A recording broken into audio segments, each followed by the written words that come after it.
मोदी सरकार की तीसरी बार सरकार बनने के बाद में तीसरी बार बजट पेश किया गया है। सबको एक उम्मीद रहती है कि जब बजट आएगा तो सबसे बेसिक सवाल ये है कि क्या सस्ता होगा और क्या महंगा होगा।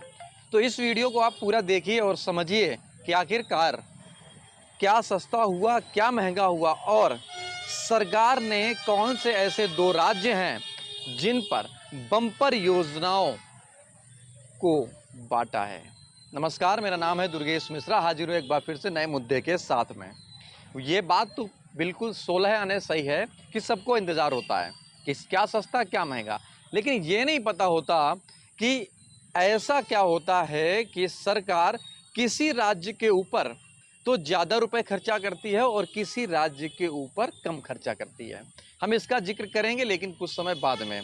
पहले हम क्या सस्ता और क्या महंगा पर बात करेंगे।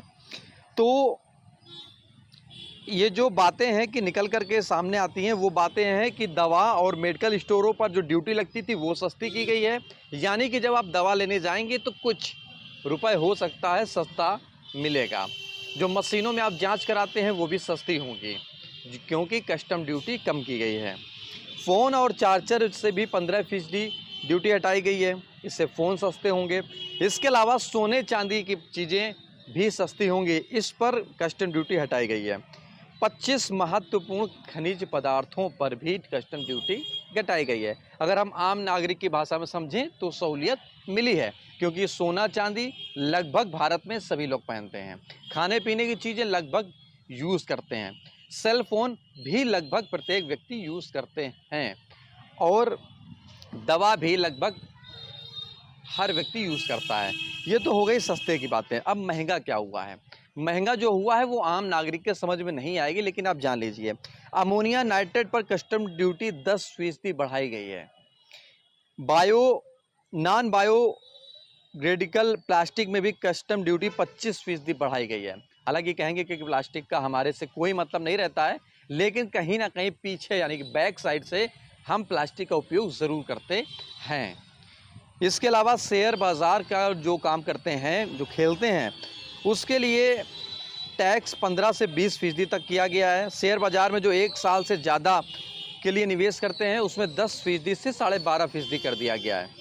इसके अलावा टेलीकॉम उपकरणों में 10% से बढ़ाकर 15% ड्यूटी लगा दी गई है, जो टेलीकॉम उपकरण होते हैं। ये तो हमने बात कर ली क्या सस्ता क्या महंगा लगभग में। ये सार नहीं है, ये सूक्ष्म है। इन सूक्ष्म चीज़ों में आप समझ सकते हैं। लेकिन अब हम बात करेंगे कि केंद्र सरकार ने दो राज्यों को अपनी नज़र में ऐसा क्यों रखा कि सबसे ज़्यादा योजनाओं की बारिश वहाँ पर की। तो राज्य आप जान लीजिए। राज्य हैं, एक तो भारत का बिहार और दूसरा है आंध्र प्रदेश। ये दो ऐसे राज्य हैं जहाँ पर बम्पर बारिश की है। क्या क्या है ये भी समझिए, लेकिन इसकी हम प्रमुख बातें बाद में विस्तार करेंगे। पहले आप योजनाएं जान लीजिए कि उन योजनाओं में सरकार ने क्या क्या दिया है इनको। बिहार के लिए नए एयरपोर्ट व पुल बनाए जाएंगे। बिहार सरकार की अतिरिक्त मदद की मांग को माना जाएगा। जैसे कि बिहार सरकार जब केंद्र सरकार से मांगती है तो उसमें सहूलियत दी जाएगी, यानी कि केंद्र सरकार मानेगी कि बिहार को देना चाहिए बजट, यानी कि जितना रुपए मांग दिया गया। पटना पूर्णिया और बक्सर भागलपुर एक्सप्रेस वे भी बनाया जाएगा। गया और दरभंगा की भी एक्सप्रेस वे बनेगा। बक्सर में गंगा पर 2 लेन वाला पुल बनाया जाएगा। बोध गया, राजगीर, वैशाली और दरभंगा में सड़कों का काम तेज़ी से किया जाएगा। अमृतसर कोलकाता औद्योगिक गलियारे के तहत गया में औद्योगिक केंद्र का विकास करेंगे। बिहार से बाढ़ प्रभावित लोगों के लिए रोकने के लिए 11,000 करोड़ रुपए दिए गए हैं। अब हम अगर बात करेंगे आंध्र प्रदेश की, आंध्र प्रदेश पुनर्गठन एक्ट के तहत अतिरिक्त मदद मुहैया कराई जाएगी। 15,000 करोड़ रुपए की नई राजधानी के विकास के लिए आंध्र प्रदेश में आने वाले सालों को दिए जाएंगे।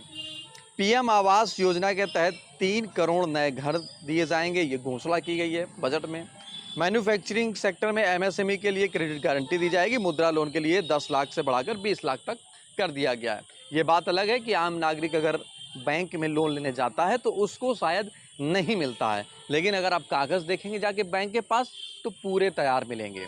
अगर इस बात में कुछ सच्चाई है या कुछ झूठ है, तो आप कमेंट बॉक्स में लिखकर बताएं कि अगर आम नागरिक जाता है और अपना बिजनेस बताता है तो उसको कितनी सहूलियत मिलती है मुद्रा लोन के तहत। आंध्र प्रदेश में राजधानी के विकास के लिए 15,000 करोड़ रुपए मिलेंगे। प्रधानमंत्री जनजाति उन्नति कार्यक्रम के लिए 63,000 गांवों में दिया जाएगा। लड़कियों और महिलाओं के विकास से जुड़ी योजनाओं के लिए 3 लाख करोड़ रुपए दिए जाएंगे। रोजगार के लिए बजट में और क्या है, ये तो हमने सिर्फ आंध्र प्रदेश और बिहार की बातें बताई है। पूरे बजट के अगर हम सार समझें तो 5 साल में 20 लाख युवाओं को ट्रेनिंग दी जाएगी। ट्रेनिंग किस क्षेत्र में है, ये आप MSME या जैसे मान सकते हैं कि युवा प्रशिक्षण केंद्र या जो अन्य सरकारी योजनाएं चला रही हैं उसके तहत।